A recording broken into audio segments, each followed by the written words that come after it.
علیکم ورحمۃ اللہ وبرکاتہ۔ الحمدللہ الحنان المنان الذي خلق الانسان وعلمه البيان والصلاة والسلام على رسوله سید الانس والجان وعلى آلہ واصحابہ ذوی الخیر والاحسان، اما بعد فاعوذ باللہ من الشیطان الرجیم، بسم اللہ الرحمن الرحیم۔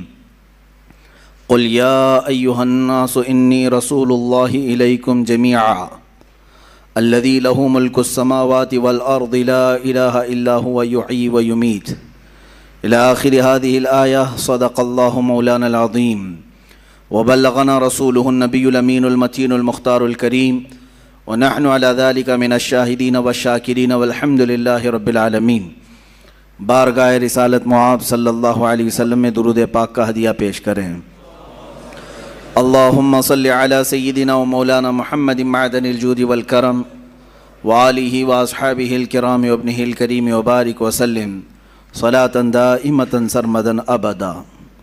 عزیزان گرامی وقار، آج کی یہ محفل جس میں ہمیں ذکر کرنا ہے اس ذات گرامی کا، اس مقدس ہستی کا جس کے متعلق یہ کہا گیا ہے اللہ کی سرتاب قدم شان ہے یہ، انسان نہیں انسان وہ انسان ہے یہ۔ قرآن تو ایمان بتاتا ہے انہیں، اور ایمان یہ کہتا ہے میری جان ہے یہ۔ وہ مقصود کائنات ہیں، وہ اصل کائنات ہیں، وہ روح کائنات ہیں، وہ جان کائنات ہیں۔ عزیزان گرامی، اس رسول پاک صلی اللہ تعالیٰ علیہ وسلم کا تذکرہ خیر آج ہمیں کرنا ہے۔ اس رسول کی زندگی کے ہزاروں گوشے ہیں، اور ہر گوشے میں ایک سمندر ہے، ہر گوشے میں ایک سمندر ہے جس میں تیراکی کرنے والا اپنی زندگیاں تمام کر جاتا ہے، مگر اس گوشے رسول کو مکمل کر نہیں پاتا۔ اخیر میں جا کر کے پھر یہ کہنے پر مجبور ہو جاتا ہے لا یمکن الثناء کما کان حقہ، لا یمکن الثناء کما کان حقہ، بعد از خدا بزرگ تو یہ قصہ مختصر، لیکن رضا نے ختم سخن اس پہ کر دیا، خالق کا بندہ خلق کا آقا کہوں تجھے۔ بہت کچھ کہا گیا ہے اے رسول پاک آپ کی بارگاہ میں۔ جب جبرائیل نے یہ کہہ دیا آفاق ہا گردیدہ ام بسیار خوبہ دیدہ ام، میں نے کائنات کے ہر ذرے کو جھان لیا ہے، ہر زمین کے حصے کو دیکھ لیا اور بہت اچھے اچھوں کو دیکھا، وہ لیکن تو چیزیں دیگری یا رسول اللہ، اے اللہ کے رسول آپ ہی تو ایک الگ ہی چیز ہیں جس کا نہ کوئی مثل ہے نہ کوئی مثیل ہے۔ ہوتا بھی کیسے؟ تیرے خلق کو رب نے جمیل کیا، تیری خلق کو رب نے عظیم کیا، کوئی تجھ سا ہوا ہے نہ ہوگا شہا، تیرے خالق حسن و ادا کی قسم۔ کوئی تجھ سا ہوا ہے نہ ہوگا شہا، تیرے خالق حسن و ادا کی قسم۔ اور اس رسول پاک کا تذکرہ نہ کریں تو زندہ کیسا رہیں؟ زندگی کے لیے ضروری ہے اس رسول پاک کا ذکر ہوتا رہے۔ روح کی وہ غذا ہے، کائنات کی وہ اصل ہے، جب تک گاڑی میں پیٹرول ڈلتا ہے وہ چلتی رہتی ہے۔ مسلمان کی زندگی اگر چلتی ہے تو روح انسان، روح مسلمان محمد عربی صلی اللہ علیہ وسلم کے تذکرہ خیر سے چلتی ہے۔ میرے آقا کی محبت کے نغمے ہمارے دلوں کو جلا بخشتے ہیں، اور کیوں نہ ہم کریں، اس لیے کہ ہمارا ہی عقیدہ ہے یہ، وہ جو نہ تھے تو کچھ نہ تھا، وہ جو نہ ہو تو کچھ نہ ہو، جان ہے وہ جہان کی، جان ہے تو جہان ہے۔ اگر رسول پاک کا تذکرہ نہ ہو تو پھر نہ ہم ہیں نہ تم ہو۔ اقبال نے اسی لیے کہا ہے بلبل کا ترنم بھی نہ ہو اور کلیوں کا تبسم بھی نہ ہو، بزم توحید میں تم نہ ہو تو کچھ بھی نہ ہو۔ حضور پاک صلی اللہ تعالیٰ علیہ وسلم کی ذات اگر نہ ہو تو پھر کائنات کا کوئی ذرہ نہیں ہے۔ جن چیزوں کو آپ دیکھیں ان میں نور اگر آج ہے تو وہ برکت رسول اللہ کی ہے۔ اور تمام مداحان رسول نے اپنی اپنی زندگیاں صرف کر دیں، قلم ٹوٹ گئے، سیاہیاں سوکھ گئیں۔ رسول پاک صلی اللہ علیہ وسلم کی بارگاہ میں کبھی سعدی شیرازی نے پکار کر کے کہا بلغ العلا بکمالہ کشفت دجا بجمالہ حسنت جمیع خصالہ صلو علیہ وآلہ، کہیں سے ادیب لائل پوری نے کہا تیرے عشق کے رنگ میں رنگ جائیں میرے یار. یہ تمام اشعار جب عاشق اپنے مدح کرتے ہیں رسول پاک کی، ان کی زبانوں سے نکلتا رہا. بریلی کے تاجدار نے بھی کہا سرور کہوں کہ مالک و مولا کہوں تجھے، باغ خلیل کا گل زیبا کہوں تجھے. اے جان جان میں جس میں اے جان جان میں جان تجلا کہوں تجھے، حیران ہوں میرے شاہ میں کیا کیا کہوں تجھے. میں چند مصرے پڑھ رہا ہوں، پورے اشعار پڑھنے کی عادت بھی نہیں ہے، تھوڑے سے صرف اس لیے کہہ رہا ہوں کہ دنیا بھر کے مداحوں نے میرے آقا کی شان میں قصیدے لکھے اور قلم توڑ دیے اور ان کی سیاہیاں سوکھ گئی. بریلی کے تاجدار سے اوپر ہم چلتے ہیں، پھر دیکھتے ہیں کس نے کیا کیا کہا. تو پھر ہمیں ملا بوسیری نے کہا مولا یا صلی وسلم دائما ابدا علی حبیبک خیر الخلق کلہم هو الحبیب الذی ترجا شفاعته لکل حول من الاحوال مقتہم. اس قصیدے میں تو 170 اشعار ایسے ہیں جس میں ہر عضو رسول کی تعریف کر دی. حضور کے سفر کی تعریف الگ، معراج کی تعریف الگ، حضور کی پیدائش کی تعریف الگ، خاندان کی تعریف الگ، معجزات کی تعریف الگ، ساری چیزیں بیان کر دی. اخیر میں یوں کہا یا رب بالمصطفیٰ بلغ مقاصدنا واغفر لنا ما مضى یا واسع الکرم. یہیں تک نہیں، بوسیری سے اگر ہم آگے بڑھتے ہیں امام اعظم ابو حنیفہ کی بارگاہ میں پکار کر کے کہتے ہیں یا سید السادات جئتک قاصدا ارجو رضاک فلا تخیب مقصدی. یوں پکار کر کے کہا. پھر دیکھا ہم نے اور کہیں فارسی کی زبان میں علامہ عبد الرحمن جامی جیسا نکلتا ہے، کہتا ہے تنم فرسودہ جاں پارا ز ہجراں یا رسول اللہ، دلم پشمردہ آوارا ز عصیاں یا رسول اللہ، چو بازوئے شفاعت را کشائی بر گنہگاراں مکن محروم جامی را دراں یا رسول اللہ. یہ تو امتیوں کے احوال تھے. پھر ہم آگے بڑھ کر کے دیکھے تو خود صحابی رسول پکار رہے ہیں. حسان بن ثابت کہنے لگ گئے وَأَحْسَنُ مِنْكَ لَمْ تَرَ قَطُّ عَيْنِي وَأَجْمَلُ مِنْكَ لَمْ تَلِدِ النِّسَاءُ خُلِقْتَ مُبَرَّأً مِنْ كُلِّ عَيْبٍ كَأَنَّكَ قَدْ خُلِقْتَ كَمَا تَشَاءُ. صحابہ نے بھی کہا، صحابیات نے بھی کہا، تابعین نے کہا، اولیاء نے کہا، صالحین نے کہا، شعراء نے کہا. ارے میاں یہ تو سارے انسانوں نے کہا. اب رب عظیم نے پکار کر کہا اِنَّا أَعْطَيْنَاكَ الْكَوْثَرَ فَصَلِّ لِرَبِّكَ وَانْحَرْ. محبوب کی شان بیان کرتا ہے خود ان کا خالق، کہتا ہے وَالضُّحَىٰ وَاللَّيْلِ إِذَا سَجَىٰ وَاللَّيْلِ إِذَا يَغْشَىٰ وَمَا رَمَيْتَ إِذْ رَمَيْتَ وَلَكِنَّ اللَّهَ رَمَىٰ. دست مبارک کے لیے بھی اللہ نے فرمایا. قدم کی بات آتی ہے، اللہ تو قسم یاد کر کے کہتا ہے لا اقسم بهذا البلد، اس شہر کی قسم جس میں میرا محبوب قدم رکھتا ہے. خود رب قدیر نے قرآن پاک میں قصیدے بیان کیا. اسی لیے شاعر نے یہ کہا تھا آغاز سے اخیر تک قرآن ہے نعت مصطفیٰ. یہ سمجھ والوں کے لیے ہے، کیڑے نکالنے والوں کے لیے نہیں ہے.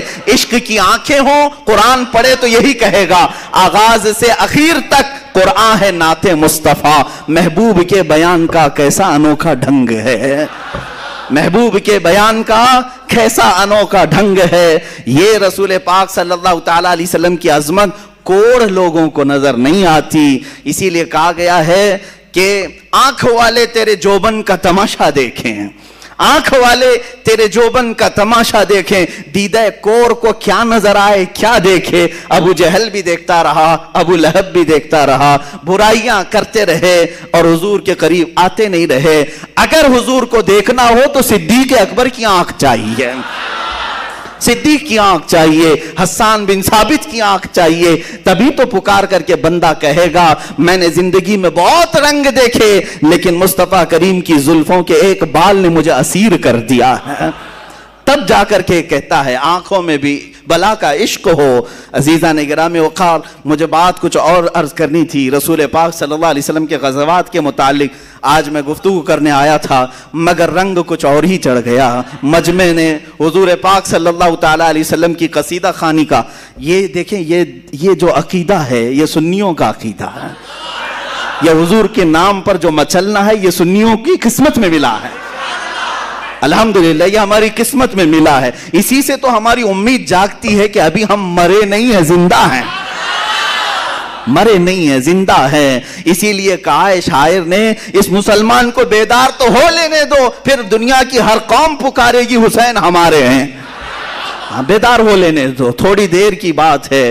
یہ رسول پاک کے نام پر جھومنا اور دل کی خوشیوں کے ساتھ مسکرانا، آنکھوں میں ایک نور کا چلا آنا اور اپنے جسم میں ایک الگ سی کیفیت پا جانا، یہ تمہارے اندر دبے ہوئے عشق کی چنگاری کا یہ راز ہے. اگر کوئی یہ کہتا ہے کہ مسلمان مر گئے تو میرے عزیزو آزمانے کا نسخہ یہ ہے کہ حضور کا تذکرہ اس کے سامنے کر کے دیکھو. اگر چہرہ کھل جاتا ہے تو ایمان ابھی باقی ہے، چہرہ کھلتا ہے تو ایمان ابھی باقی ہے. اسی لیے ہم نا امید نہیں ہوتے، ہم حوصلے کے ساتھ بات کرتے ہیں. لوگ کہتے ہیں آپ کی تعداد بہت کم ہے، آپ مائنورٹی میں ہیں، اقلیت میں ہیں، بڑی بڑی باتیں نہ کریں. میرے عزیز یہی تو مصطفیٰ کی غلامی کا اثر ہے. جب ان کے قدموں میں کوئی آتا ہے تو بلال بھی قیصر و کسریٰ کو للکار سکتا ہے.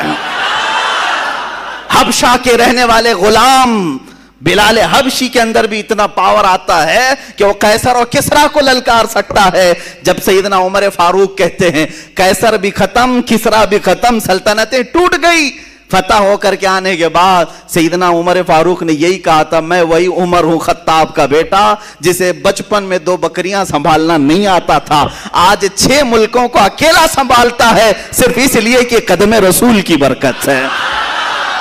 یہی تو اثر ہے مصطفیٰ کریم کے تذکرے کا، یہی تو اثر ہے ایمان کی تازگی اور روح کی بالیدگی. یہ میرے آقا کے نام میں اللہ نے رکھی ہے. میرے عزیزو سیدنا یہ میں بہت بڑی بات عرض کر رہا ہوں، حضور پاک صلی اللہ تعالیٰ علیہ وسلم کے عزیز چچا جنہوں نے آپ کی زندگی بھر حمایت کی، جناب ابو طالب، ان کا یہ شعر ہے، ان کا یہ کہنا ہے. میں اس بحث میں نہیں جاتا، بہت سارے لوگ اختلافی بحث میں پڑے ہوئے ہیں. جناب ابو طالب کے متعلق بہت ساری بحثیں کیا کرتے ہیں، مگر میں اتنا کہتا ہوں کہ انہوں نے حضور کی شان میں کہا تھا یہ رسول کا چہرہ وہ ہے جس چہرے کی برکت سے بارش بھی مانگو تو بارش آ جائے. ان کے چچا نے کہا تھا یہ چہرے پاک میں یہ اثر ہے کہ اللہ کی بارگاہ میں اس چہرے کے توسل سے بارش مانگی جائے، رب تعالیٰ بارش بھی اتارے گا. اے میرے عزیزو تم اپنی قسمت پر کیوں نہ قربان جاؤ، اس رسول پاک کو اللہ نے تمہارے حصے میں عطا کیا ہے. یہی تو قرآن میں کہا لَقَدْ مَنَّ اللَّهُ عَلَى الْمُؤْمِنِينَ إِذْ بَعَثَ فِيهِمْ رَسُولًا مِّنْ أَنفُسِهِمْ. اس اللہ نے تم پر بہت بڑا احسان کیا ہے کہ تمہارے درمیان اپنے محبوب رسول کو پیدا کیا ہے. وہ اب تم پر عذابات نہیں ڈالتا. پچھلی قوموں کی طرح گناہ آج بھی ہیں، نہ پتھر برستے، نہ آگ برستی ہے، نہ ہواؤں کا عذاب، نہ خنزیر بنائے جاتے ہیں، نہ کتے بنائے جاتے ہیں، نہ خنزیر نہ بندر بنائے جاتے ہیں، کچھ نہیں ہوتے. گناہ آج بھی ہیں، عذابات الگ قسم کے آ رہے ہیں، اب بھی آ رہے ہیں، لیکن وہ عذابات نہیں آتے پہلے کی قوموں کے. کیوں؟ قرآن کہتا ہے اس لیے کہ ان کے درمیان میرا رسول آرام فرما. وَمَا كَانَ اللَّهُ لِيُعَذِّبَهُمْ وَأَنْتَ فِيهِمْ. اللہ وہ عذاب اب نہیں بھیجے گا اس لیے کہ تمہارے درمیان میرا رسول ہے. رسول پاک صلی اللہ تعالیٰ علیہ وسلم کی برکت ہے. میرے عزیزو لوگ جو یہ کہتے ہیں کم ہیں تعداد میں، اقلیت میں ہے، مائنورٹی میں ہے، تبھی تو مزہ ہے سر چڑھ کے بولنے کا. زیادہ ہے، میجورٹی ہے تو تعداد پہ بھروسہ آ جاتا ہے، اسلحے پہ بھروسہ آ جاتا ہے، گھمنڈ اسباب پر آ جاتا ہے. کم ہو اور پھر حق بولو تو اللہ پر بھروسہ زیادہ ہوتا ہے. کم ہو اور کہیں سے کوئی طاقت تمہارے سپورٹ میں نہ ہو پھر بولو، مزہ بھی آتا ہے، پیچھے رسول پاک کی بیکنگ بھی ہوتی ہے اور اللہ کی عنایتیں بھی ہوتی ہیں. تم کس انتظار میں ہو؟ طاقت آئے تب بولیں گے، حکومت آئے تب بولیں گے. تب تو تم اپنی حکومت کے بل بوتے بولو گے جیسے آج یہ خنزیر چلاتے ہیں. وہ اپنے تخت کے بل بوتے بول رہے ہیں، ورنہ تو ان پاکھنڈیوں کی حیثیت کیا ہے کہ یہ اسلام کے خلاف بول سکے. تخت اگر بھیک میں مل گیا یا جعلی طریقے سے مل گیا تو اس تخت کے ذریعے سے بول رہے ہیں.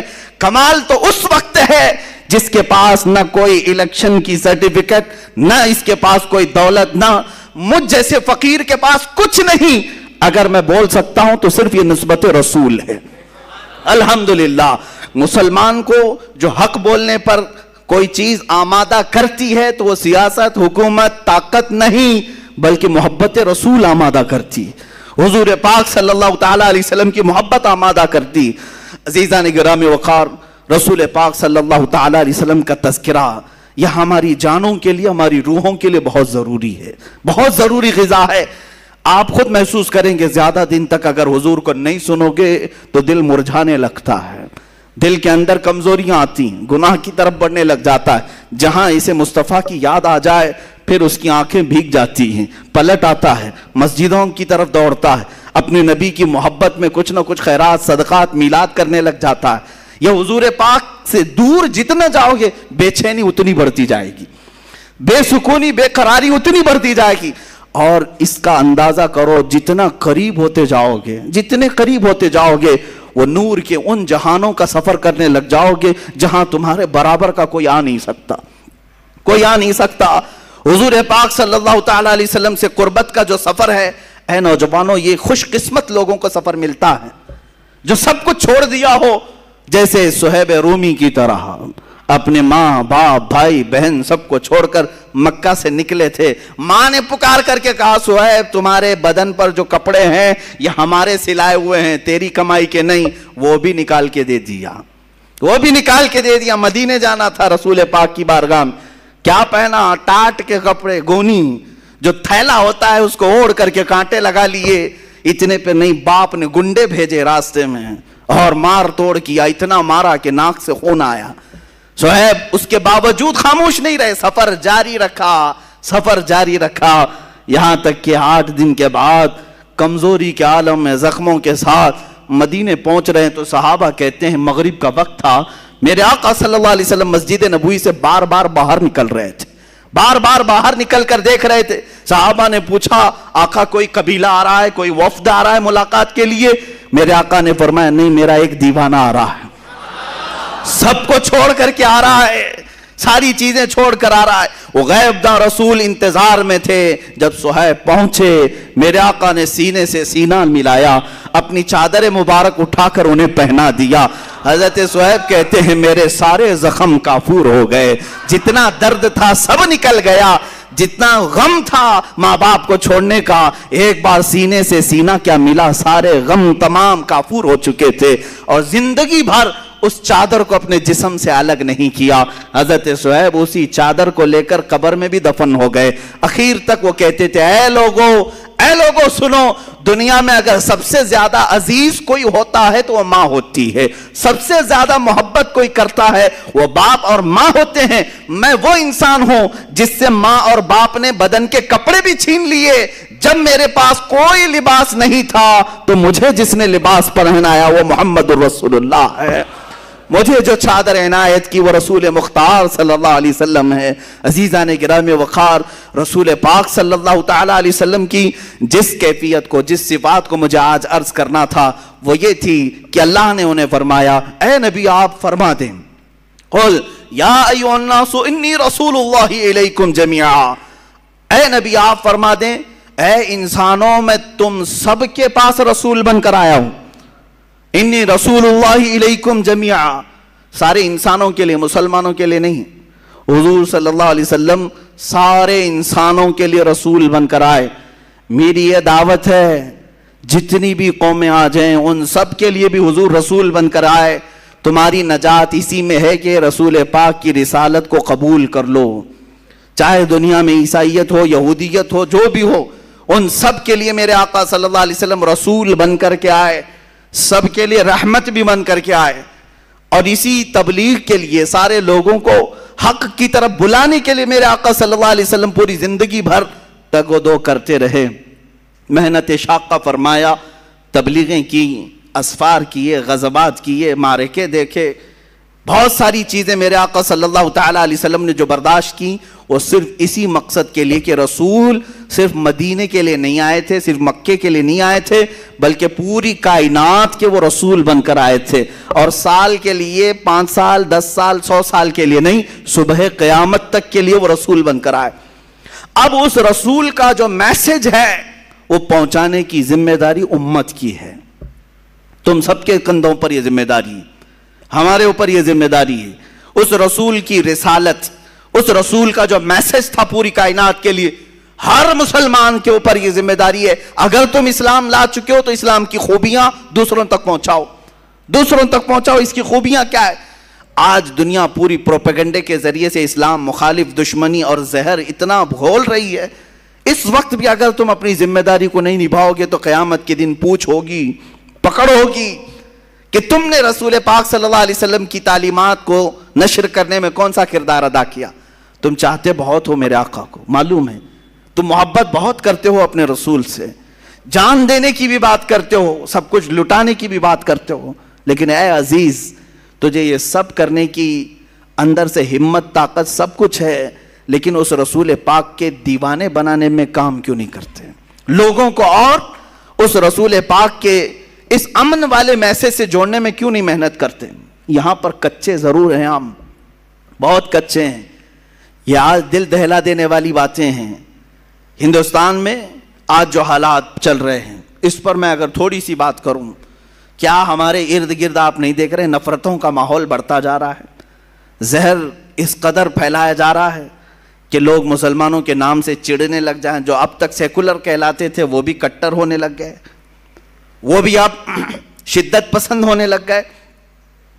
یہاں دغلی پالیسی بہت زیادہ عروج پر ہے، یعنی اپنوں کے لیے الگ قانون، ہمارے لیے الگ قانون، تمہارے لیے الگ سسٹم، ہمارے لیے الگ سسٹم، یہ سب چیزیں آج دیکھنے کو مل رہی ہیں۔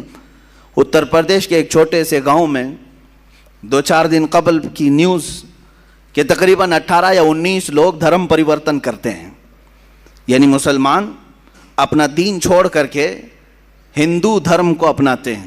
نیوز میں یہ سب باتیں آئی، پھیل گئی، ویڈیو بھی بنائی گئی ان کی، وہ ہون کرتے ہوئے، وہ پوجا پاٹ کرتے ہوئے اپنا دھرم پہلے والا چھوڑ کر کے دوسرے دھرم کو اختیار کر رہے ہیں۔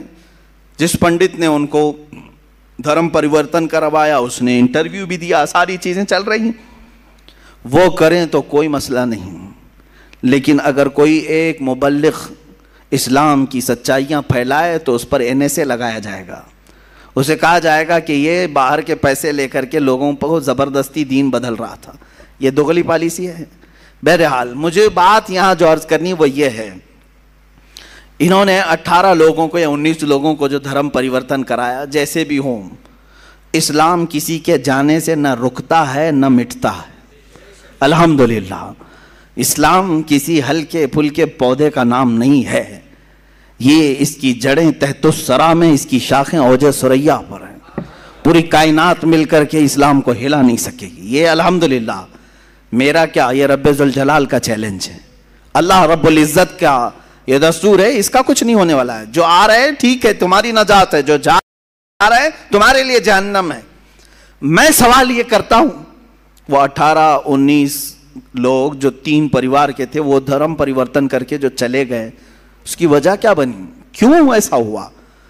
میں نے معلوم کیا اس وہاں کے مقامی لوگوں سے، ایک مولوی صاحب تھے، انہوں نے یہ میسج کیا کہ جس گاؤں کے لوگ ہیں وہاں تقریباً 10,000 مسلمانوں کی آبادی ہے، جہاں یہ لوگ بدل گئے 10,000 مسلمانوں کی۔ کہا اتنے سارے مسلمان ہیں ایسے علاقے میں رہتے ہوئے پھر بھی ان کو ایسا کیا ہو گیا؟ کہا کہ یہاں کے حالات ایسے ہیں کہ اگر آپ اس گاؤں میں آئیں گے تو فجر کی نماز میں 4 لوگ ملیں گے، مغرب کی نماز میں 10 سے 15 لوگ 20 لوگ ملیں گے، 10,000 کی آبادی میں۔ اے میرے عزیزو، کیا یہی محبت مصطفیٰ ہے جو تم نے ان اعمال کو ٹھکرا دیا اور صرف محفلوں میں، مجمعوں میں، جلسوں میں پکارتے رہ گئے؟ جب تک تم رسول پاک صلی اللہ تعالیٰ علیہ وسلم کی زندگی پاک کو عملی طور پر اپنی زندگی میں لا کر دوسروں کی زندگی میں لانے کی کوشش نہیں کرو گے، شب خون مارے جائیں گے، اسی طرح سے تمہارے گھروں پر چھید کیے جائیں گے، اسی طرح سے تمہارے قلعوں کو کاٹ کر کے اندر سے لوگوں کو لے جایا جائے گا۔ یہ کب تک ہوتا رہے گا؟ جب تک تم گہری نیند سو رہے ہو۔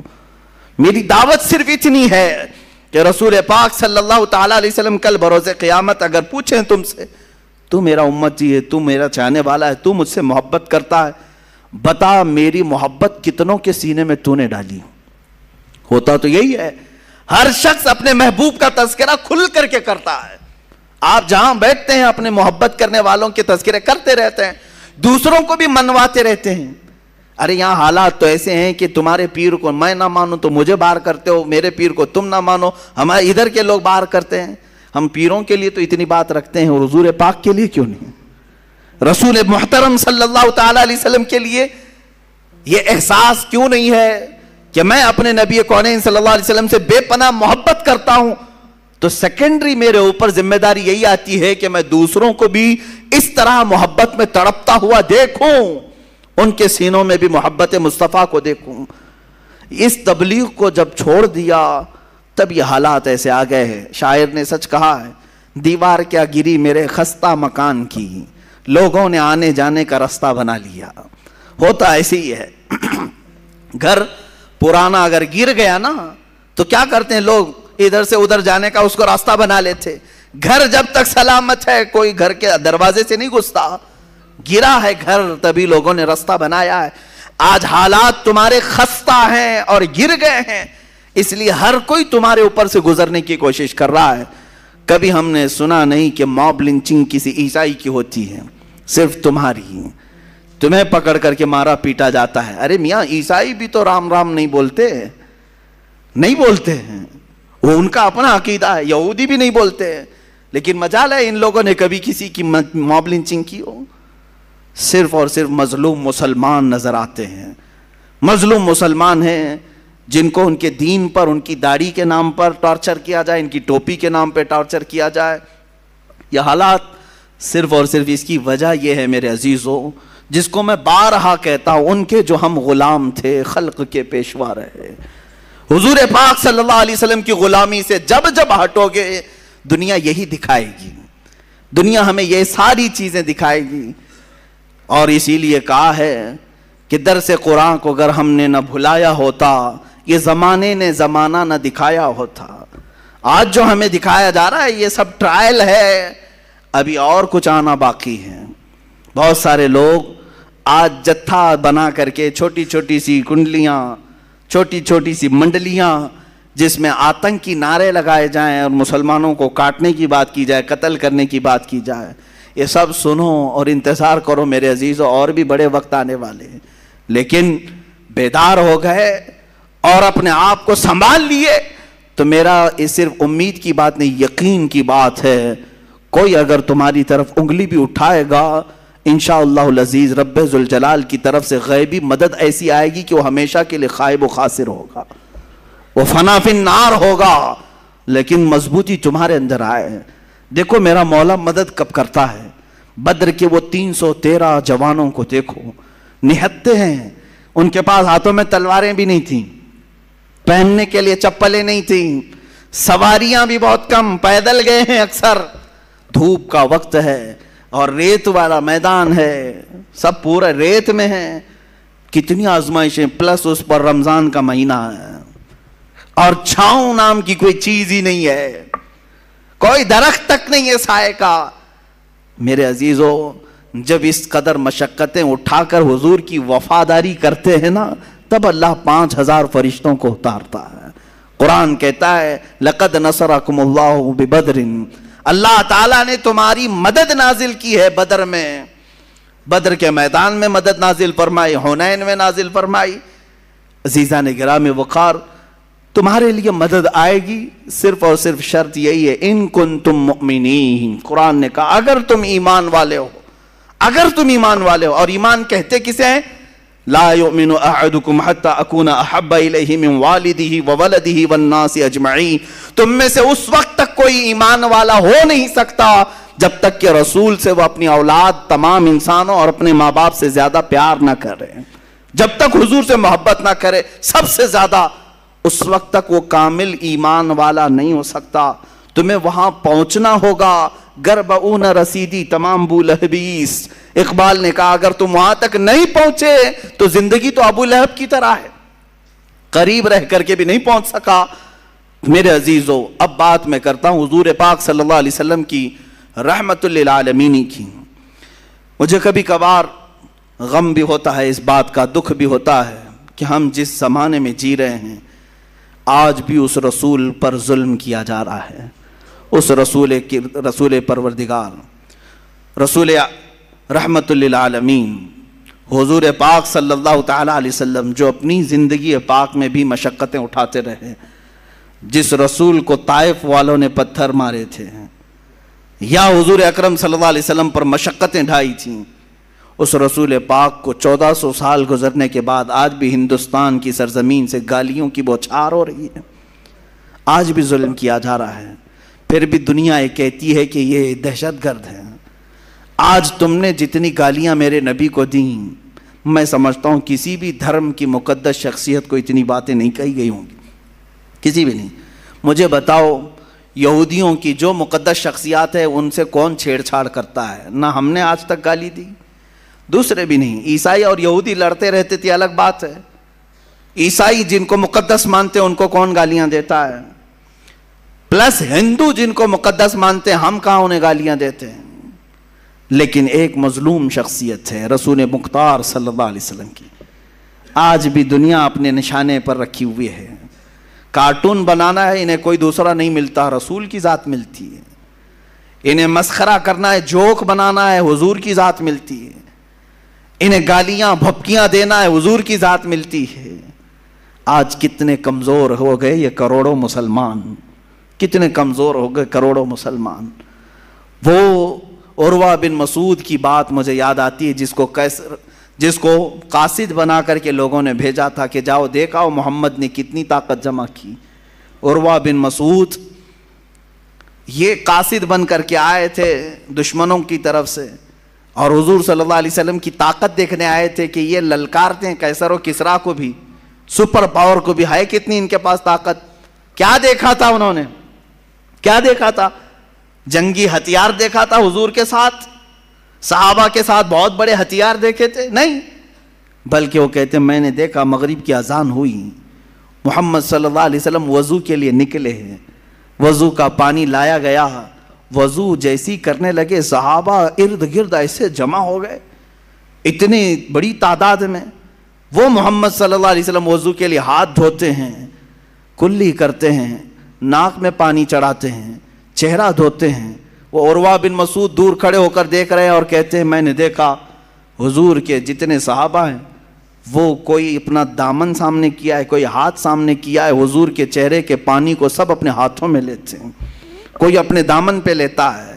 ایک قطرہ بھی حضور کے وضو کا نیچے گرنے نہیں دیا صحابہ نے، یا تو اپنے دامن پر لیا یا ہاتھوں پر لیا اور چہرے پر مل لیا، جو پانی جس کو زیادہ ملا وہ اپنا پی لیا۔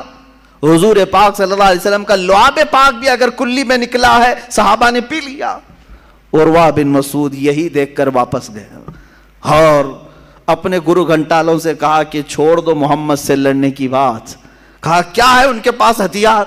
کہا ہتھیار تو میں نے بہت نہیں دیکھا لیکن دیوانوں کی ایک فوج دیکھا ہے، ان کی تعظیم ایسے کرتے ہیں، کیسر و کسریٰ کے دربار میں بھی میں نے ایسی تعظیم نہیں دیکھا۔ ارے وہ دیوانے ایسے ہیں محمد صلی اللہ علیہ وسلم کے وضو کے قطرے کو بھی گرنے نہیں دیتے، ان کے ناک کا پانی، ان کی کلی کا پانی، ان کے جسم کا پانی اپنے بدن پر لیتے ہیں، ہاتھوں پر لیتے ہیں، چہرے پر مل لیتے ہیں۔ یہ قوم کب رسول کا خون گرنے دے گی؟ وہ قوم جو وضو کے قطرے کو گرنے نہیں دیتی، وہ خون کا قطرہ کہاں سے گرنے دے گی؟ اس لیے چھوڑ دو۔ میرے عزیزو، دنیا کی طاقتیں اگر ان کے اندر ہلچل مچی ہے اور ان کے اندر لرزہ طاری ہوا تھا تو صرف صحابہ کی یہ دیوانگی کو دیکھ کر، میرے آقا پر وارفتگی کو دیکھ کر کہ یہ ایسے ہیں، یہ جان دینے سے بھی کتراتے نہیں ہیں، اس لیے اس قوم سے لڑنے کا چھوڑ دو۔ قیصر و کسریٰ جیسے بڑے سپر پاور ڈر گئے تھے تو صرف صحابہ کی اس وارفتگی کو دیکھ کر کہ یہ حضور کے وضو کا قطرہ گرنے نہیں دیتے۔ اور آج دنیا اگر تم سے نہیں ڈر رہی ہے تو اس لیے کہ یہ اب اپنے نبی کی حرمت کو، عزت کو کبھی خاطر میں نہیں لاتے، خاطر میں نہیں لاتے۔ کچھ بھی کرو اپنے رسول کے لیے یہ جھیل لیتے ہیں، برداشت کر لیتے ہیں، اس لیے ان کو خوب گالیاں تو ان کو مارو، کچھ نہیں ہونا ہے۔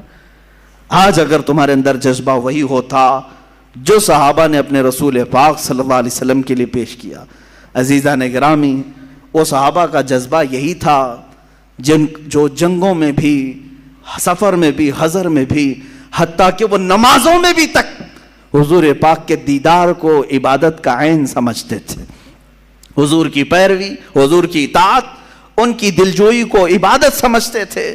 اور حقیقت ہے اور آج ہم نے جو یہ دوریاں اختیار کی ہیں، یہی ایک اصل مقصد ہے، اصل سبب ہے، یہی ایک اصل وجہ ہے جو ہمارے اوپر ذلتیں مسلط کی جا رہی ہیں۔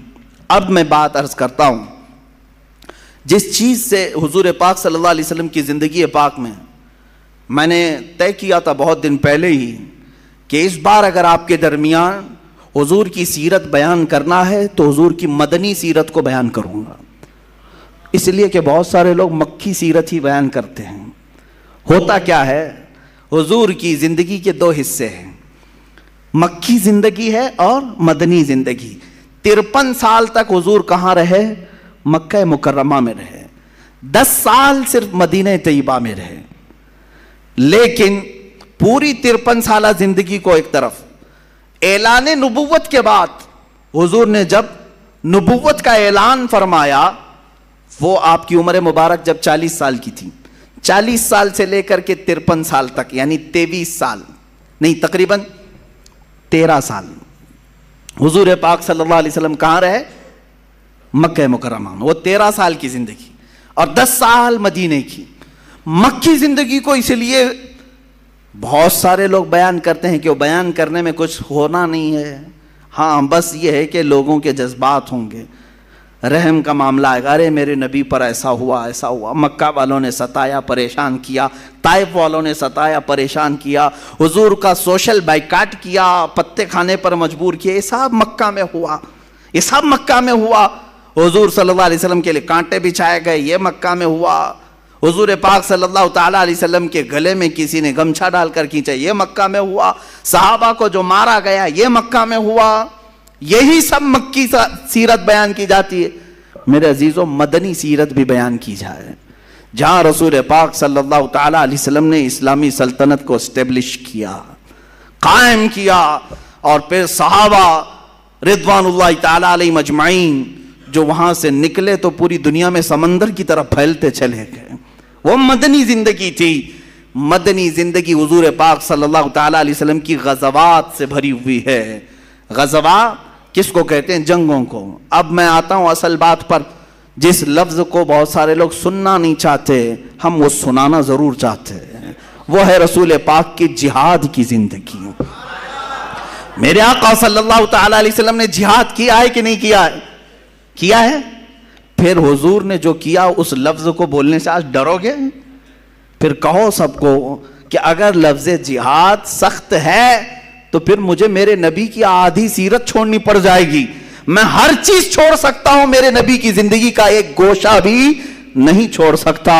جو جان مانگو تو جان دے دیں، جو مال مانگو تو مال دے دیں، مگر یہ ہم سے کبھی نہ ہوگا، نبی کا جاہو جلال دے دیں۔ ہم اس میں کمپرومائز نہیں کریں گے۔ حضور کی زندگی سے لفظ جہاد نکالو گے، نہیں نہیں نہیں، جہاد پہ مت بولیے آپ، یہ جہاد وغیرہ پہ بولیں گے تو آپ کو آتنکوادی بنا دیں گے۔ ایسے آتنکوادی بنے تو کوئی فرق بھی نہیں پڑتا، کوئی فرق بھی نہیں پڑتا، اس لیے کہ آلریڈی دنیا ہمیں دیوانہ کہے، پاگل کہے، مجنوں کہے، کچھ فرق نہیں پڑتا۔ ایک بار مدینے کے تاجدار یہ کہہ دیں تو میرا ہے، دنیا کچھ بھی کہے، ہمیں اس سے کیا غرض ہے؟ نہ یہ حساب لینے والی ہے، نہ یہ سزا و جزا دینے والی ہے۔ ہمیں جو کچھ لینا ہے وہ مدینے کے تاجدار سے لینا ہے۔ ہم ان کی رضا کے لیے جی رہے ہیں تو پھر ان کے بولنے چھالنے کی فکر کیوں کریں؟ یہ ہمیں کیا کہتے ہیں؟ تم دہشت گرد کہتے ہو، کہہ لو خوشی سے کہو۔ آتنکوادی مجھے کہتے ہو، کہہ لو خوشی سے کہہ لو، مجھے کچھ فرق نہیں پڑتا، اس لیے کہ نہ میں نے تمہارے لیے کپڑے پہنے ہیں، نہ تمہارے باپ کا کھانا کھایا ہے۔ ہمارا عقیدہ تو یہ ہے، ہم جیتے ہیں رسول پاک کی زندگی کو دیکھ کر کے۔ اور ہمارے اشعار میں تو یہ ہم پڑھتے بھی ہیں نا، پانی ہے تیرا پانی، دانا ہے تیرا دانا، پیتے ہیں تیرے در کا، کھاتے ہیں تیرے در کا، پانی ہے تیرا پانی، دانا ہے تیرا دانا۔ اور رسول پاک صلی اللہ علیہ وسلم کی بارگاہ سے ہاں اتنا ڈر ضرور ہوتا ہے کہ کہیں اس دربار سے ہمیں کوئی دور نہ کر سکے۔ شاعر نے بہت اچھا کہا تھا کہ اگر محبت جرم ہے تو سزا دی جائے، اگر محبت جرم ہے تو سزا دی جائے، پر شرط اتنی ہے کہ در محبوب پہ دی جائے۔ بس ہماری خواہش اتنی ہے، مارنا ہے مار لو، حضور کے سامنے مار لو، کوئی فرق نہیں پڑتا۔ اب میں جو عرض کر رہا ہوں، لفظ جہاد کو جو بولنا بھی آج علماء نے ترک کر دیا، اور یہ ظالم یہی چاہتے ہیں۔ میں آپ کو کھل کر کے آج بتاؤں، کھل کے بتاؤں، پوری دنیا کے یہودی اور عیسائی مسلمانوں کے لیے اگر کوئی دو چیزیں نہیں چاہتے کہ کبھی ان کی زبان پر نہیں آنا ہے، تم کچھ بھی کر لو، احتجاج کرنا چاہتے ہو ان کو چھوٹ دے دو، ان کو نمازوں کے لیے بھی چھوٹ دے دو، اذانوں کے لیے بھی چھوٹ دو، مسجدوں کے لیے، عیدگاہوں کے لیے، سب کے لیے چھوٹ دو، تمہیں کہیں آبجیکشن نہیں آئے گا۔ صرف آبجیکشن یہ کریں گے تو دو باتوں پر، دیکھنا اس کے بعد آبجیکشن آئے گا جو میں بات عرض کر رہا ہوں۔ دو باتیں نہ کہی جائیں، دو باتیں نہ کہی جائیں، وہ کیا ہے؟ ایک خلافت کا لفظ استعمال نہ کرو، دوسرے جہاد کا لفظ استعمال نہ کرو، اس لیے کہ انہیں معلوم ہے خلافت عثمانیہ نے ان کی نانی یاد کرائی تھی، انہیں معلوم ہے خلافت عثمانیہ سلطان عبدالحمید نے فرانس کو گھٹنے ٹیکنے پر مجبور کیا تھا، ہر ایک کو گھٹنے ٹیکنے پر مجبور کیا تھا۔ انہیں پتا ہے خلافت آنے کے بعد کوئی عبدالحمید بھی زندہ ہو سکتا ہے، انہیں پتا ہے اگر خلافت آئی تو صلاح الدین بھی اٹھ سکتا ہے، انہیں پتا ہے خلافت اگر آئی تو شہاب الدین غوری بھی آ سکتا ہے، اور آج گنڈے کی چیخ رہے ہیں، چلا رہے ہیں، انہیں پتا ہے اگر یہ خلافت کی بات کریں گے تو کہیں ٹیپو سلطان نہ آ جائے، کہیں اورنگزیب زندہ نہ ہو جائے۔ ہم عرض کریں گے، ہم بات کریں گے، خلافت کی بھی بات کریں گے اور جہاد کی بھی بات کریں گے۔ میرے عزیزو، جہاد ان کو سمجھانے کی ہمیں کیا ضرورت ہے؟ وہ مصطفیٰ کریم صلی اللہ علیہ وسلم کا جہاد۔ اب لگے ہوئے ہاتھوں میں ایک مختصر سی بات عرض کر دوں، ان کو ایسا لگتا ہے کہ اسلام یہ جہادوں کی بات کر کر کے پھیلایا ہے گیا ہے اور قتل سے پھیلایا گیا ہے۔ شرم سے ڈوب مرو گے اگر میں تاریخ بتا دوں، شرم سے ڈوب مرو گے۔ تاریخ میں بتاتا ہوں، سن لو کان کھول کر کے۔ میرے آقا صلی اللہ علیہ وسلم کی پوری زندگی پاک میں تقریباً 80 غزوات اور سرایا ہوئے ہیں۔ غزوہ اس کو کہتے ہیں جس میں خود حضور تشریف لے گئے، سرایا اس کو کہتے ہیں جس میں حضور نے کسی کو وکیل بنا کر بھیجا، اب خود نہیں گئے، صحابہ کو بھیجا۔ یہ ٹوٹل ملا کر کے 80 ہوتے ہیں حضور کی زندگی میں، وہ بھی 10 سال کی زندگی میں۔ 80 کو ہٹا کر کے بھی اگر دیکھیں تو 17 غزوات، بعض نے 27 کا ذکر کیا ہے جس میں حضور تشریف لے گئے۔ اے مسلمانوں سوچو، 27 جنگیں یا 80 جنگیں ہوئی حضور کی زندگی میں، سوچ رہے ہو کتنی جنگیں، کتنی جنگیں، کتنی جنگیں، اتنی جنگیں 10 سال میں، لیکن قتل کتنے ہوئے یہ تاریخ ان سے بھی پوچھو، مجھ سے بھی پوچھو۔ پوری ان 80 جنگوں کے اندر 139 مسلمان قتل ہوئے، 139 کتنے؟ 139، اور ٹوٹل جو کافر مرے 112۔ ان پوری جنگوں میں 112 139 تقریباً 250 کے آس پاس، سمجھ میں آ رہا ہے؟ 250 لوگوں کا قتل ہوا 10 سال 80 جنگوں میں۔ تم اپنا بھی پیراہن ذرا چیک کر کے دیکھ لو۔ دنیا کی فرسٹ ورلڈ وار جو ہوئی، جس میں برطانیہ بھی ہے، جرمن بھی ہے، روس بھی ہے، سب جوجھ رہے ہیں۔ جانتے ہیں آپ فرسٹ ورلڈ وار، پہلی جنگ عظیم میں 1.5 کروڑ لوگ مرے ہیں، 1.5 کروڑ لوگ قتل ہوئے ہیں۔ تم امن کی بات کرنے کے لیے آج نکلے ہو، کہتے ہو جہاد میں بہت سارے لوگ مارے گئے۔ لا کے دکھا دو میرے آقا کی زندگی کی تاریخ میں کتنے مرے تھے اور تمہارے ہاتھوں سے کتنے مرے ہیں۔ فرسٹ ورلڈ وار میں 1.5 کروڑ لوگ مرے، اور سیکنڈ ورلڈ وار جو 39 سے 45 کے آس پاس، 1939 سے 45 کے بیچ میں قریب ہوئی، تقریباً 3 کروڑ سے زیادہ لوگ مرے ہیں۔ بعض میں تخمینہ بتا رہا ہوں 3 سے 5 کروڑ کے بیچ لوگ مارے گئے۔ زخمیوں کی تعداد الگ، جو گم ہوئے ان کی تعداد الگ۔ ارے کروڑوں کی بات کر رہا ہوں، حساب کہاں ہے آج؟ ان کو کہاں سمجھ میں آئے گا کروڑ؟ یہ مارنے کے خوگر ہیں، قتل کرنے کے عادی ہیں، اور بات کرتے ہیں چور کوتوال کو ڈانٹنے نکلا ہے۔ ان کے ہاتھ، ان کا دامن خون سے بھرا ہوا ہے۔ کتنی جنگوں میں کتنے مارے گئے، ایک لسٹ نکالو اور پھر آؤ میرے سامنے بیٹھو، حضور کی جنگیں دیکھتے ہیں۔ میرے آقا صلی اللہ علیہ وسلم نے بھی غزوات کیے، پورے ٹوٹل غزوات میں 250 سے زیادہ لوگ نہیں مارے گئے، 250 سے زیادہ۔ اگر یہ قتل کرنے کے لیے ہی جہاد ہوتا تو لاکھوں کی تعداد یہاں پر بھی ہوتی۔ اصل جہاد جو ہوتا ہے وہ امن قائم کرنے کے لیے ہوتا ہے، امن قائم کرنے کے لیے۔ جہاد کو ایک ایگزامپل میں بتا دوں، ایک ایگزامپل، بھائی تمہارا ہاتھ پھوڑی ہو گئی ہے، سڑ رہا ہے، ڈاکٹر کے پاس گئے، کیا کرے گا ڈاکٹر؟ چاقو مارے گا اور کہے گا میں یہ آپریشن کر کے کاٹ کے نکالتا ہوں. وہ جہاد ہی تو کر رہا ہے. وہ کیا کرنے کے لیے ہاتھ کی پھوڑی کاٹا؟ تم اس کو نہ ظالم کہو گے نہ بدماش کہو گے ارے ڈاکٹر چاقو لے کے کاٹ دیا پھوڑی کو، نہیں، بلکہ کہو گے بڑا اچھا آدمی ہے، پھوڑی کو نکال دیا. ہاں اب آپ کو تاریخ میں بتاؤں، صحابہ نے جتنی مرتبہ تلوار اٹھائی پھوڑیاں مارنے کے لیے اٹھائی، زمین پر جتنے پھوڑے تھے ان کو مارنے کے لیے ہی نکالا. آج بھی دنیا اس بات کو تسلیم کرتی ہے کہ جس سے زمین پر خطرہ ہے اس کو اگر ختم کرنے کے لیے کوئی نکلتا ہے تو اس کو کوئی بھی آتنکواد نہیں کہتا، اس کو تو امن کا مسیحا کہتے ہیں. آج حضور پاک صلی اللہ تعالی علیہ وسلم کے جہادوں کو جو تذکرہ کرنا بھی لوگوں نے چھوڑ دیا، یہی وجہ ہے کہ وہ تمہیں دباتے چلے گئے. اور اب تو یہ ہو گیا کہ ایک لقب دیا جا رہا ہے مسلمانوں کو. کیا لقب دیا؟ جہادی ہے، جہادی ہے. بہت ساری جگہ ٹونٹ مارتے ہیں، یعنی تانے کے طور پر.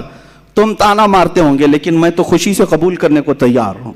بہت سارے لوگوں نے نمازی تو کہا تھا، حاجی تو کہا تھا، پہلے تم ہو جو جہادی کہہ رہے ہو، کیونکہ اسلام کے فرائض میں یہ بھی ایک فریضہ ہے. ہاں کلمہ پڑھنا ہے، نماز پڑھنا ہے، روزہ ہے، حج ہے، زکوٰۃ ہے. پہلے حج سے پہلے جو 5واں فرض تھا وہ جہاد فی سبیل اللہ تھا، جہاد فی سبیل اللہ تھا. تم نے نمازی کہا، رمضان کا روزے دار کہا، حج کا حاجی کہا، زکوٰۃ کا خیراتی کہا. ایک چیز بچی تھی جو تم نے ہمارے لیے کہا، کوئی مسئلہ نہیں ہے. عزیزان گرامی وقار، خوف دل سے نکالو، خوف دل سے نکالو. شرم و حیا اس سے کرو جو اللہ رب العزت کی بارگاہ میں گناہ کی طرف تمہیں لے جائے اور اس سے دور کرے. اس سے شرم و حیا نہ کرو جو تمہیں اللہ سے قریب کرنے والی ہے. جیسے لوگ رحمانی حیا اور ہے، شیطانی حیا اور ہے. رحمانی حیا، شیطانی حیا. شیطانی حیا جو تمہیں نیکیاں کرنے میں روک لگاتی ہے، رحمانی حیا وہ ہے جو گناہ کرنے میں آتی ہے. رحمانی حیا آنی چاہیے. تم فخر سے کہو گے کہ میں مسلمان ہوں، تم فخر سے کہو گے میں رسول پاک صلی اللہ تعالی علیہ وسلم کا غلام ہوں، اور یہی تمہاری غلامی تمہیں پھر سے عزت کے مقام پر لا سکتی ہے، پھر سے تمہیں اوپر لا سکتی ہے، عروج و ارتقاء پیدا کر سکتی ہے. اقبال نے کیا ہی بہتر کہا. انہوں نے زندگی بھر یورپ کے دورے، جرمن کے دورے، بہت ساری جگہوں پر دیکھا، اور واپس آ کر کے اپنی قوم کو جو میسج دیا وہ یہی تھا کہ محمد سے وفا تو نے تو ہم تیرے. علاج تمہارا یہی ہے، علاج تمہارا یہی ہے کہ محمد عربی صلی اللہ علیہ وسلم سے وفا کرو. ان کی زندگی پاک کا ایک ایک گوشہ ہمارے لیے رحمت سے بھرا ہوا ہے. اگر رسول پاک کے ہم روزے بیان کرتے ہیں، رسول پاک کی اگر ہم نمازیں بیان کرتے ہیں، رسول پاک کا امت کے رونا ہم بیان کرتے ہیں، رسول پاک کی عطائیں ہم بیان کرتے ہیں، رسول پاک صلی اللہ علیہ وسلم کا محبت سے لوگوں سے ملنا جلنا بیان کرتے ہیں، تو رسول پاک کا جہاد بیان کرنے میں کیا دقت ہے، کیا حرج ہے؟ اے میرے عزیزو، رسول کریم صلی اللہ تعالی علیہ وسلم نے جتنے جہاد اور غزوات میں شرکت فرمائی، آج بھی درد ہوگا کچھ لوگوں کو، تکلیف ہوگی. یہ اس لیے تکلیف ہوگی، میں آپ کو بتاؤں، بہت دنوں تک جب بیماری چڑھ جاتی ہے، کینسر جلدی جاتا نہیں ہے، کیمو تھراپی کرنی پڑتی ہے، اور کیمو میں بہت درد ہوتا ہے. بہت سارے لوگوں نے ذہنوں پر یہ بات ڈال رکھی ہے کہ اچانک تبدیلی کی یہ بات کیسے آئے گی، کیسے ہم یہ کہیں گے آپ حضور پاک صلی اللہ علیہ وسلم کی جہاد. لفظ بدلتے ہیں، کچھ چھپا کر کے دوسرا کرتے ہیں. عزیزان گرامی، بات یہ جو کمپرومائز کی آ رہی ہے، حضور کی سیرت چھوڑ رہے ہو تم، حضور کو بیان کرنا چھوڑ رہے ہو تم.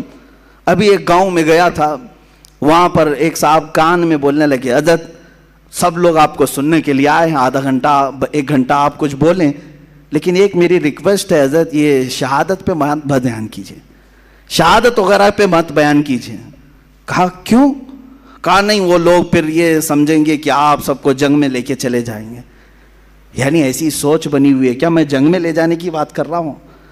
اے میرے عزیزو، میں ان صاحب سے کہا اچھا امام حسین کی شہادت بیان کروں یا نہیں کروں؟ انہوں نے کہا نہیں، وہ تو چلتا ہے، وہ تو سننا ہی ہے ہم کو. میں کہا تم کیا خاک سنو گے؟ کربلا کی باتیں سنتے سنتے تم بزدلوں کی یہ بات ہی نہیں ہے کہ کربلا کو سنو. امام حسین کی شہادت تو سنتے ہو رو رو کر کے، لیکن اپنے گھر میں کسی حسین کو پیدا ہونے کی تمنا بھی نہیں کرتے۔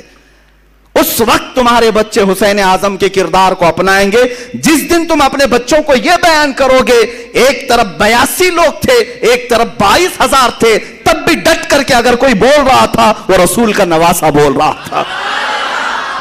یہ کردار بتاؤ نا، یہ کردار بتاؤ۔ خالی یہ بتاتے ہو کہ مارے گئے، ان کے بچے توڑے گئے، کاٹے گئے، ارے یہ بتاؤ کہ 22,000 کے سامنے ڈٹ کر جو بول رہا تھا وہ حسینی کردار۔ آج ضرورت ہے قوم کو، آج ضرورت ہے۔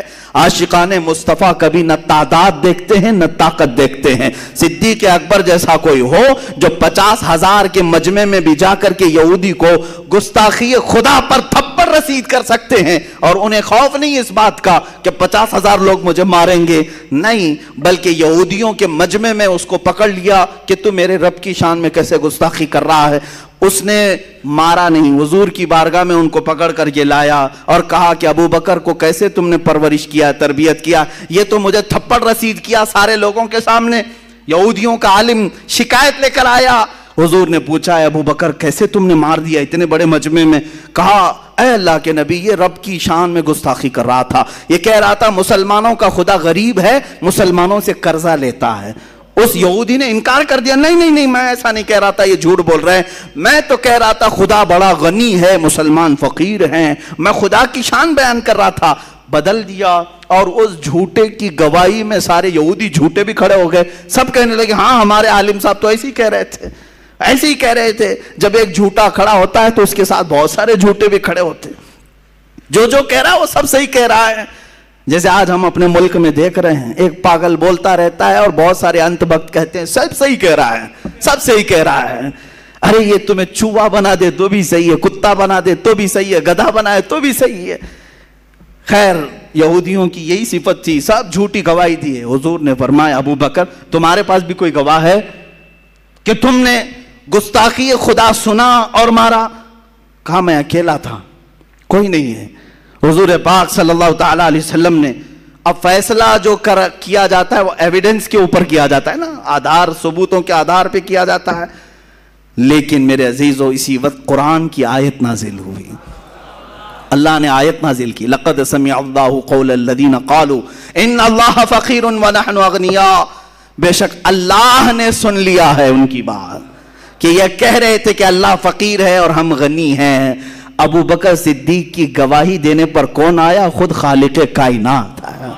جب حق بات پر کوئی ڈٹ جائے تو اس کی حمایت اللہ کی طرف سے آتی ہے، رب ذوالجلال کی طرف سے آتی ہے، رسول مختار کی طرف سے آتی ہے۔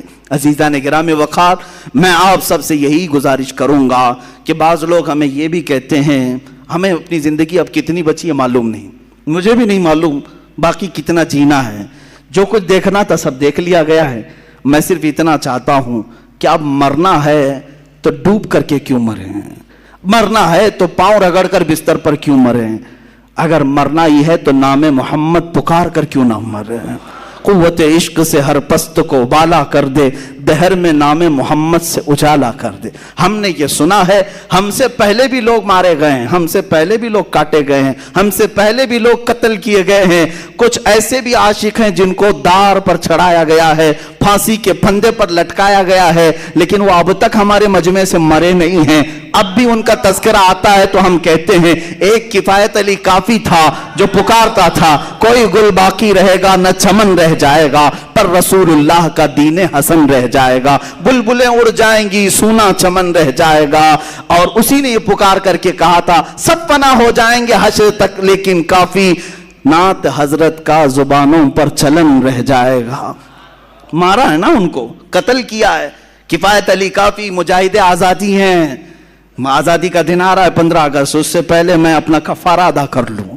اس علامہ کفایت علی کافی کو مراد آباد کے چوراہے پر پھانسی دی گئی، مر گئے، ختم ہو گئے۔ ارے تمہاری نظروں میں مرے ہوں گے، تمہاری نظروں میں قتل ہوئے ہوں گے، لیکن مولا تعالیٰ نے آج تک ہمارے دلوں میں زندہ رکھا ہے۔ ہاں اب نتیجہ میں آپ کو بتاتا ہوں۔ جو لوگ مائنورٹی اور میجورٹی کے فرق کو گناتے رہتے ہیں، بار بار مصلحتوں کی بات کرتے ہیں، چند مہینے پہلے میں نے آواز لگائی تھی، اٹھو نام مصطفیٰ پر اٹھو، حضور کے لیے اٹھو اور اپنی آوازیں بلند کرو، چاہے تم گھر کے 4 فرد بھی کیوں نہ ہو۔ مدینے کی ایک عورت 1.5 سال کا بچہ حضور کے لیے لا سکتی ہے تو ہماری یہ جوان کس کام کے ہیں؟ ہم نام مصطفیٰ کے لیے آواز ضرور اٹھائیں گے، لیکن کچھ علماء، کچھ دانشوروں نے یہ کہا تھا نہیں مولانا، حالات ایسے ہیں کہ ہم اقلیت میں ہیں، مائنورٹی ہے، ہماری تعداد کم ہے۔ پھر مجھے بات آ جاتی ہے بڑے ادب سے، ہمارے بڑوں کی بارگاہ میں بڑے ادب سے، ہم بدر کی تاریخ دیکھتے ہیں وہاں بھی ہم مائنورٹی میں تھے، احد میں دیکھتے ہیں وہاں بھی مائنورٹی میں تھے، خندق میں دیکھتے ہیں وہاں بھی مائنورٹی میں تھے۔ سب سے بڑی بات تو یہ ہے کہ کربلا میں جتنی مائنورٹی میں تھے اتنے کبھی نہیں تھے۔ ایک طرف 82 ہے، دوسری طرف 22,000۔ اس کو کون سی مائنورٹی میجورٹی کہا جائے؟ اس وقت حسین اعظم کو کوئی مشورہ دینے والا ایسا کیوں نہیں آیا؟ آپ بہت کم تعداد میں گھر میں بیٹھے، 22,000 کا کہاں مقابلہ کریں گے؟ حسین اعظم جانتے تھے آج میں 82 کو لے کر جاؤں گا، ہو سکتا ہے میرے بچے قتل ہو جائیں، ہو سکتا ہے میرا خاندان تباہ ہو جائے، لیکن حسین کو یہ معلوم تھا قیامت تک اگر جھنڈا لہرائے گا تو حسین کا لہرائے گا۔ کہاں ہے یزید؟ نہ قبر معلوم، نہ تخت معلوم، نہ گھر معلوم، نہ اولاد معلوم۔ ہاں ناجائز اولاد ہو سکتی ہے لیکن اب تک نسل پتہ نہیں ہے، لیکن حسینی سادات ہر چپے چپے میں نظر آتے ہیں۔ جس کے بچوں کو تم نے چن چن کر کے مارا تھا، آج آؤ میرے ساتھ نکلو، پوری دنیا کے ہر شہر میں کوئی حسینی سید زادہ ضرور دکھے گا، حسینی سید زادہ ضرور ملے گا جو رسول پاک کی خوشبوئیں لوگوں میں بانٹ رہا ہے، آج بھی بانٹ رہے ہیں، سادات کی کمی نہیں ہوئی۔ تو اس کا مطلب یہ نکلا مائنورٹی میں ہو تو کوئی فرق نہیں پڑتا، تھوڑی دیر کے لیے اگر جان جاتی ہے تو جانے دو، اس لیے کہ اسلام زندہ ہوتا ہے ہر کربلا کے بعد، اسلام زندہ ہوتا ہے ہر کربلا کے بعد۔ اے نوجوانوں، تمہاری اگر اللہ تعالیٰ نے امانت کے طور پر جانیں دی ہیں، خون دیا ہے، اس نے تمہیں بچپن سے پالا، ماں کی گود میں پالا، جوانی میں پالا، تمہاری حفاظت کی، مفت سانسیں دی، رزق دیا، ہوا دیا، سب کچھ دیا، اگر اس کے دین کی خاطر یہ چھوٹی سی جان کا نذرانہ اگر چلا جائے تو کیا فرق پڑتا ہے؟ اگر ہمارے اندر عشق ہو تو ویسا ہونا چاہیے جیسے بریلی کے تاجدار کا ہو، جس نے یہ کہا تھا کروں تیرے نام پہ جاں فدا، نہ بس ایک جاں 2 جہاں فدا۔ اعلیٰ حضرت کیا کہتے ہیں؟ کروں تیرے نام پر جان فدا یا رسول اللہ، میں اپنی جان قربان کرتا ہوں، نہ بس ایک جہاں 2 جہاں فدا یا رسول اللہ، 2 جہاں بھی میں آپ پر فدا کر دوں گا، 2 جہاں سے بھی نہیں جی بھرا، کروں کیا کروڑوں جہاں نہیں، میں فدا کرنا چاہتا ہوں پورے جہانوں کو، 2 ہی جہان ہے مشہور یا رسول اللہ، اگر کروڑوں جہان ہوتے تو سب آپ پر وار دیے جاتے۔ یہ ہے عشق، یہ ہے محبت۔ عزیزان گرامی وقار، رسول پاک صلی اللہ تعالیٰ علیہ وسلم کی تعریف و توصیف ہماری زندگی کا عین مقصد ہے۔ الا لا ایمان لمن لا محبت لا، الا لا ایمان لمن لا محبت لا، آگاہ ہو جاؤ، خبردار ہو جاؤ، اس کا ایمان ہی نہیں جس کے سینے میں ان کی محبت نہیں، اس کا ایمان ہی نہیں جس کے سینے میں رسول پاک کی محبت نہیں۔ حضور پاک صلی اللہ تعالیٰ علیہ وسلم کی بارگاہ سے وابستگی آج پھر سے بڑھا لو۔ دنیا تمہارے تماشے دیکھنے کو کھڑی ہے، دنیا تمہیں برے انجام تک لے جانے کے لیے کھڑی ہے، لیکن چاہے پوری دنیا ایک طرف ہو جائے، میرا یہ وجدان نہیں، یقین کہتا ہے اگر مصطفیٰ کے قدموں سے وابستہ ہوئے ہم چند مارے جا سکتے ہیں، توڑے جا سکتے ہیں، کاٹے جا سکتے ہیں، قید کیے جا سکتے ہیں، لیکن ایک وقت آئے گا جس کو شاعر نے کہا ہے کچھ دیر کی خاموشی ہے پھر شور آئے گا، کچھ دیر کی خاموشی ہے پھر شور آئے گا، آج تمہارا وقت ہے ہمارا دور آئے گا انشاءاللہ، آج تمہارا وقت ہے ہمارا دور آئے گا۔ تم اپنی یہ ہلکی ہلکی نلکیوں سے جو پکار کر کہتے ہو ہم ان کو کاٹیں گے ان کو کاٹیں گے، انتظار کرو، ایک دن وہ ہنٹر بھی آئے گا جس دن تمہاری گردن پر رکھ کر کے یہ کہا جائے گا تم یہ کہتے ہو ان ملاؤں کو کاٹیں گے، یہ رام رام چلائیں گے، ارے خبیثو تمہیں پتہ نہیں، ہماری نس نس کو کاٹو ہم اللہ اکبر ہی کہیں، اللہ اکبر کی ہی صدا لگائیں گے. تم کیا سمجھتے ہو ہم جان سے مارے جانے کے خوف میں پکار لیں گے اور ہم اپنے دین و ایمان کا سودا کر لیں گے؟ ہم تو بلال حبشی کی سیرت کو پڑھنے والے ان کے وارثین میں سے ہیں. ہم خباب بن الارت اور خبیب بن عدی کو پڑھے ہوئے لوگ ہیں. ہم خالد بن ولید کے پیروکار ہیں. ہم صلاح الدین کے پیروکار ہیں. ہم شہاب الدین کے پیروکار ہیں. ہاں، جس نام سے تم سب سے زیادہ چڑھتے ہو ہم اسی اورنگزیب کے پیروکار ہیں. الحمدللہ ایمان ہے ہمارے ساتھ، ہم بڑھ چڑھ کر کے کہیں گے، کوئی کمپرومائز نہیں. اس لیے کہ قرآن نے ہمیں یہ سکھایا ہے ہوا سماکم المسلمین، وہ اللہ ہے جس نے تمہارا نام مسلمان رکھا. تمہارا باپ نام رکھتا ہے تو فخر سے کہتے ہو میرا نام احمد ہے، میرا نام فلاں ہے. ارے میرا نام مسلمان اللہ نے رکھا ہے، اللہ نے رکھا ہے. میں اس پر کمپرومائز کیوں کہوں؟ میں اگر کہیں پر بھی ہوں، کسی بھی جگہ ہوں، بازار میں بیٹھا ہوں، تخت پر بیٹھا ہوں، انشاءاللہ العزیز یہی کہا جائے گا کہ میں مسلمان ہوں، مسلمان رہوں گا انشاءاللہ العزیز. عزیزان گرامی، آخر میں مصطفیٰ کریم صلی اللہ علیہ وسلم کے دربار سے جوڑتے ہوئے دو چند نصیحتیں ضرور عرض کر جاتا ہوں. حالات اب ایسے نہیں ہیں کہ میں لمبی لمبی تقریریں آپ کے سامنے کروں، مختصر چیزوں میں تمہیں اشاروں میں سمجھا دوں. جن دو باتوں کا تذکرہ میں نے کیا، یہ جس سے انہیں سخت نفرت ہے ان چیزوں کی طرف تم لوٹ آؤ. میرا یہ یقین ہے، اللہ کے نبی کا قول سنو. دوسروں کی باتیں جھوٹی ہو سکتی ہیں مگر میرے نبی کا فرمان نہیں، جھوٹا نہیں ہو سکتا. اذا ترکتم الجہاد، حضور پاک صلی اللہ علیہ وسلم فرماتے ورضیتم بالزرع، جب تم جہاد کو ترک کر چکے ہو اور کھیتی باڑی میں مصروف ہو گئے، حضور پاک صلی اللہ علیہ وسلم فرماتے ہیں صلی اللہ علیکم ذلتاً، اللہ تعالیٰ تم پر ایسی ذلت طاری کر دے گا کہ وہ ہٹے گی نہیں، ہٹے گی نہیں. پھر پوچھا گیا کب یہ ذلت جائے گی؟ میرے آقا فرماتے ہیں اس چیز پر واپس آ جاؤ جس چیز کو تم چھوڑ کے نکلے تھے، وہیں واپس آ جاؤ. ہاں ایک بات یاد رکھیں، جب ہمارے ہاتھ میں لکڑی تھی ہم پہاڑ چڑھ رہے تھے. ایک پہاڑ ایسا ہے جہاں پر بندر بہت پریشان کرتے ہیں، بہت پریشان، لکڑی لے کر کے جاتے ہیں. حاجی ملنگ کا پہاڑ ہے، بہت سارے لوگ جب زیارت کے لیے جاتے ہیں تو لکڑی لے کے جاتے ہیں. سفر کا اتفاق ہوا لکڑی چھوٹ گئی، بندر پریشان کرتے ہیں ادھر ادھر سے، اور کوئی تھیلی کھینچ رہا ہے، کوئی ادھر آ رہا ہے، بہت سخت قسم کے بندر ہے. پھر لوگوں نے کہا کہ نہیں یہ رہنا ضروری ہے. کہا وہاں نیچے چھوٹی ہے، کہا چلتے ہیں واپس لے کے آئے، نہیں تو پورا سفر یہ ستائیں گے. واپس جا کر کے لانا پڑا، اور جب ٹیک ٹیک کر کے چڑھتے تھے تو بندر ویسے ہی دور رہتے تھے. یہ ہم نے اس دن سیکھا کہ جب تک ہماری اصل چیز ہمارے پاس نہیں آتی یہ بندر بہت پریشان کرتے ہیں.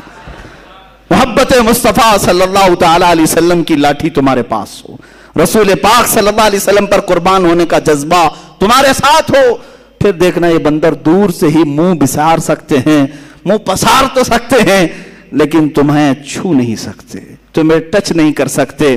ہاں اتنی بات ہے کہ میں نے اپنی زندگی میں بہت کچھ نہیں دیکھا، بہت کچھ، لیکن چند چیزیں ہمیں حالات نے سمجھا دیا. پہلے اتنا یقین ہو سکتا ہے کمزور ہو، لیکن اب یقین کا درجہ بڑھتا چلا جاتا ہے. چند مہینوں سے ہمارے پیچھے ہر طاقت لگا دی گئی جانچ پڑتال کے لیے. ڈھونڈو اس کے پیچھے کون کون سی طاقتیں ہیں، میرے پیچھے کہاں سے کہاں چیکنگ کرائی گئی. کچھ اپنے لوگ بھی پیچھے پڑے ہیں، کچھ ان کے بھی پیچھے پڑے ہیں. ہر طرح کے لوگ اوپر سے لے کر نیچے تک اسکوٹنی کے لیے ٹیم بنا کر بھیجے. دیکھو اس کے پیچھے کتنی پراپرٹی ہے، کتنی جائیداد ہے، کون کون بیکنگ کرتا ہے، کتنے سیٹ لوگ ساتھ میں ہے، کتنے نیتا لوگ ساتھ میں ہے. 3 مہینے ہو گئے اب تک کچھ نہیں ملا، کچھ نہیں ملا. اور اس کے بعد جس صاحب نے مجھے میسج دیا تھا کہ مفتی صاحب یہ سب چیکنگ چل رہی ہے، کون کون بیکنگ کرتا ہے اس کو اٹھایا جائے گا، ہم نے کہا جاؤ انہیں بھی میسج دے دو. پوری زندگی تم ناک رگڑ لو گے، نہیں ملے گا تمہیں. کون بیکنگ کر رہا ہے نہیں ملے گا. ارے یہاں کیا ملے گا، ہمارا تو یقین قیامت کے دن کے لیے ہے. ڈھونڈا ہی کریں صدر قیامت کے سپاہی، وہ کس کو ملے جو تیرے دامن میں چھپا ہو، جس کی بیکنگ تاجدار مدینہ کی طرف سے ہو.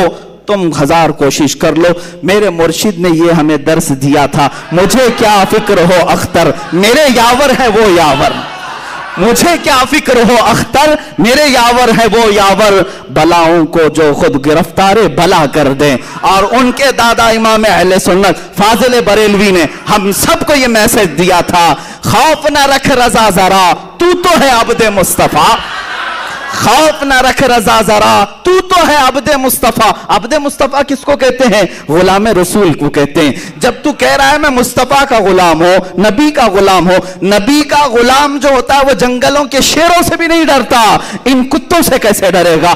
اعلیٰ حضرت فرماتے ہیں خوف نہ رکھ رضا ذرا، تو ہے عبد مصطفیٰ، تیرے لیے امان ہے، تیرے لیے امان ہے۔ وآخر دعوانا الحمدللہ رب العالمین۔